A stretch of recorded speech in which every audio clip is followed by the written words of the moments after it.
when a narcissistic person comes into your life, they bring a storm into your life, but it's unlike any other storm because it's not necessarily an illness, it's not necessarily an injury, it's not necessarily a traumatic event. The storm they bring into your life is the storm they carry around with them, and the storm is their behavior. Their behavior is that of anger, aggression, hostility. This is the narcissist's natural behavior in this life.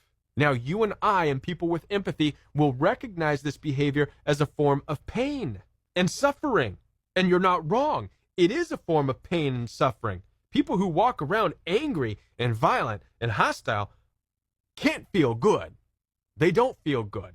Many of you want to know why narcissists seem to get everything they want and live their best life. They're not. They're in pain and in suffering, but it's important to understand that it's a chosen pain and suffering. They choose it. They accept it. It's almost like their fate. They just like, yeah, it is what it is. I am going to live this out because I am choosing to live in this pain and in this misery, and it follows them wherever they go. But an empath, the true, natural, God-given, pure empath, is going to look at it as a painful, miserable experience. And so the natural tendency is to do what? To go in, to share, to understand, to learn about this, and to help, and to be there for this person. Why? To help them cope and to help them deal with their issue. That's the empath's number one desire. Help them cope, help them deal. But here's the problem that becomes the curse.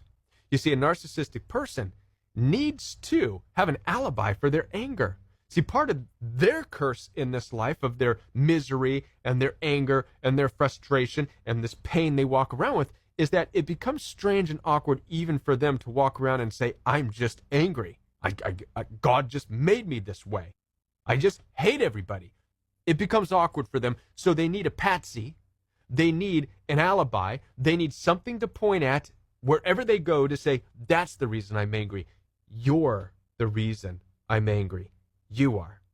It's your fault. If it wasn't for you, everything would be good. But you're here. You're giving me this. And they do this to the empath.